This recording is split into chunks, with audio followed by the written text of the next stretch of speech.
Welcome back, survivalists. The US News just released a new article outlining the 10 deadliest natural disasters in 2020, not including COVID. And today I want to run through each of these natural disasters and what survival lessons we can learn from them in order to be better prepared for the future. So number 10 on the list, typhoon kills 42 people in the Philippines. On November 13, Typhoon Vamco made landfall in Manila and nearby provinces, killing 42 people. According to the Associated Press, the typhoon was the deadliest of the 21 the country experienced in 2020 and resulted in the worst flooding the region has seen in recent years. So in case you're wondering, a typhoon is the same thing as a hurricane but in the eastern countries.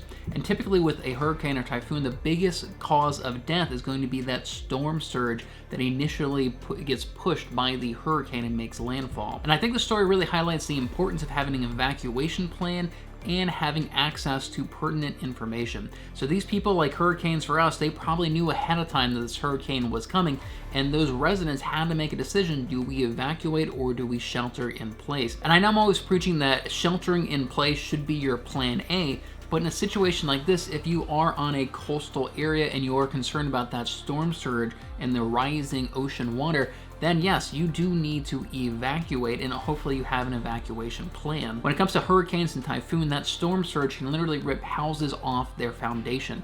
So sheltering in place is not always the best option in there. And what you really need to do in a situation like this is constantly monitor the hurricane and the weather forecast the days leading up to it, and make that decision: do you shelter in place or do you evacuate? So number 9 on the list, we have a volcano erupts in the Philippines, killing 39 people. Located in the Ring of Fire, the Philippines routinely faces natural disasters from earthquakes and volcano eruptions. The tourist attraction and one of the country's most active volcanoes erupted January 12, forcing hundreds of thousands to evacuate, covering the land in ash and killing 39 people. So I think this really goes back to the principle of preparing for the natural disasters that are most likely to occur in your area. If you're in the Midwest of the US, you don't really have to worry about volcanoes all that much, but in the Philippines, that should be a priority and a concern of yours, and something that you should be monitoring and prepping for specifically. And once again, you want to have an evacuation plan, and you want to have a go bag full of all your essential documents, as well as some additional resources, food, water, N95 respirators, etc. And you want to make sure that your go bag is something you could quickly grab, throw in your car, and drive off and evacuate if you need to. With a volcano, again, sometimes the right option is to shelter in place to protect you from any ash that's falling, but sometimes the right option is also to evacuate. And I imagine with the volcano, you're probably going to get a lot of earthquakes and some heads up before the volcano actually erupts. You want to be monitoring that and constantly making that decision: do I evacuate or do I shelter in place? At number 8, we have an earthquake which killed 41 people in Turkey. On January 24th, a magnitude 6.8 earthquake hit eastern Turkey, killing 41 people, according to the National Centers for Environmental Information. The earthquake displaced thousands and is one of many earthquakes the region has experienced in 2020. So with an earthquake, you're not going to have any heads up or warning signs like you would with a typhoon or a hurricane, or possibly even a volcano. An earthquake is just going to suddenly strike, and the real option that you're going to have is, do you evacuate that building and get outside? And that could be the right option if you're inside a home and not near any other tall buildings. But if you are near tall buildings, if you're in a city or a condo complex, then maybe evacuating is not the right option and you should shelter in place. What you really want to do is find a door frame which is going to be less likely to collapse during an earthquake, or at very least find a desk or a table which you can hide from, which may protect you a little bit from some falling debris. But the best possible situation is that you would have an emergency kit within your home, and you can shelter in place within that room. And within that emergency kit, you want to have water, food, a flashlight, and a whistle, just in case the building does collapse around you and you are trapped underneath of there for a long time. You can use that whistle to help indicate to the rescuers where you are within the rubble. At number 7, we have a flash flood in Indonesia which killed 66 people. Coming into the new year, Indonesia's capital city of Jakarta saw some of the heaviest rain records in previous 20 years, with landslides and flash floods displacing hundreds of thousands and resulting in the death of at least 66 people, according to Time magazine. So flash flooding is a very scary thing. We've had several of them here in Maryland in the past 2 years, and typically what happens is that a river fills up and then overflows or actually breaks through an embankment and starts flooding the local area. And again, I think this highlights that you should be aware of your local surroundings and prepare for the disasters that could strike you.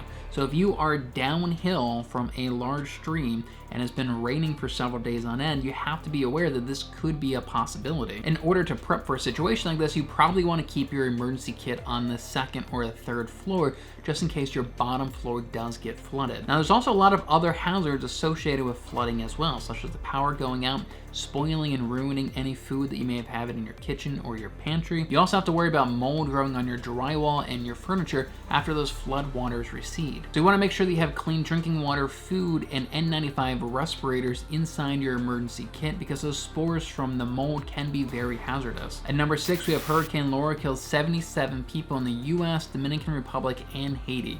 Hurricane Laura swept through the island of Hispaniola, hitting Haiti and Dominican Republic before making landfall on August 27th in parts of Louisiana and Texas, killing 77 people across all 3 countries. So once again, that storm surge from Hurricane Laura was probably the leading cause of all those deaths. And again, those people in the highest risk should be monitoring the weather and making a decision if they should be evacuating or sheltering in place. But unfortunately, when talking about countries like Haiti and Dominican Republic, a lot of those people don't have access to that information ahead of time. A lot of times, quite often, they're caught off guard by these large hurricanes. At number 5, we have Cyclone Amphan, which kills 85 people. On May 20th, India and Bangladesh was hit by Cyclone Amphan, killing more than 85 people, according to the Washington Post.